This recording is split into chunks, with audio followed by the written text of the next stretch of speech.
Yawning isn't just about being tired. Biologically, it helps regulate the brain. When you yawn, cooler air enters your body and increases blood flow to the brain. This helps lower brain temperature and improve alertness.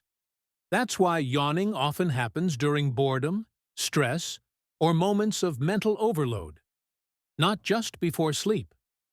The uncomfortable truth is this: yawning is your brain's way of resetting itself when focus starts to drop. It's not a flaw, it's maintenance.